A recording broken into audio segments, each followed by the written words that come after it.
Well, let me start first of all by saying thank you to His Highness, the Emir, for his wonderful hospitality and very good meeting last night, and to Their Excellencies, the Foreign Minister Antony, Defense Minister Al-Attiyah. Thank you as well for hosting us today and for the very good conversation and dialogue that we've had. Secretary Austin and I are very pleased and indeed honored to be here to express, first and foremost, our deep gratitude to the Qatari people. Many countries have stepped up to help the evacuation and relocation efforts in Afghanistan, but no country has done more than Qatar. More than 58,000 people have transited through Doha. Americans at risk, Afghans at risk, citizens of allied and partner nations. Qatar was the first stop on a journey to a more peaceful and hopeful future for so many people. You welcomed them with compassion and with generosity. When problems arose, Qatar worked hand in hand with us to address them. The men, women, and children who transited through here will not forget what you did at a pivotal moment in their lives. Neither will we. I want to mention just a few examples of the substantial support, the truly remarkable support that Qatar has provided. In addition to saying yes to tens of thousands of people transiting through here, you provided life-saving medical support, including field medical tents and access to Al-Waqra Hospital for the exclusive use of evacuees. You served 10,000 meals 3 times a day at Al-Udeid.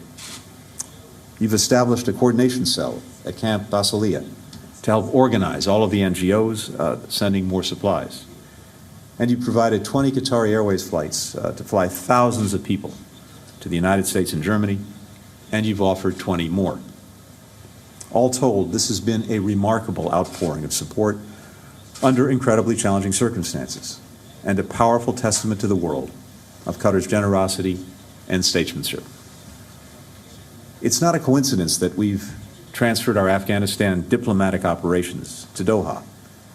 As we carry forward our diplomacy here, we know that Qatar will be our partner, because this is not the first time that Qatar has stepped up to help in Afghanistan. For years, at our request, you facilitated diplomacy between the Taliban and the Afghan government to try to bring the conflict to a peaceful resolution. Now, in addition to being by our side, dealing with the significant human needs that come from ending a war, you also continue to keep working to keep open a pathway from Afghanistan to the rest of the world. And in particular, we appreciate the diplomacy that Qatar and Turkey are conducting to help get the airport in Kabul up and running again. On a related note, let me briefly address the topic of charter flights, which has been on people's minds. Many thousands of U.S. citizens, permanent residents, at-risk Afghans who we successfully evacuated and relocated from Kabul have left aboard charter flights. Now, others are working to arrange more such flights. We're working around the clock with NGOs, with members of Congress, and advocacy groups, providing any and all information and doing all we can to clear any roadblocks that they've identified, to make sure that charter flights carrying Americans or others to whom we have a special responsibility can depart Afghanistan safely. Without personnel on the ground, we can't verify the accuracy of manifests, the identities of passengers, flight plans, or aviation security protocols. So this is a challenge, but one we are determined to work through. We're conducting a great deal of diplomacy on this as we speak. We've also been engaging with the Taliban on this topic, including in recent hours. They've said that they will let people with travel documents freely depart. We will hold them to that. So will dozens of other countries. The international community is watching to see if the Taliban will live up to their commitments.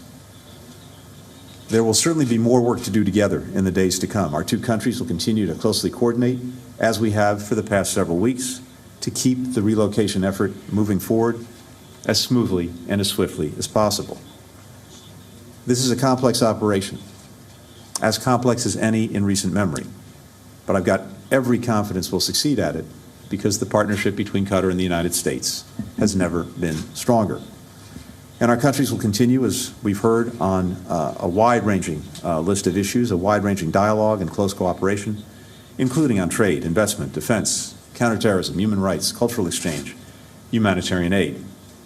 The United States welcomes the Al-Wala Accords and supports continued efforts to bring our partners in the region closer together. The strongest relationship that we have and we in Qatar have built through this evacuation and relocation effort, I know is going to pay continued dividends across these and so many other key areas in the months and years ahead. What Qatar has done here for Americans, for Afghans, for citizens of many other countries will be remembered for a long, long time. And so, on behalf of the American people, thank you.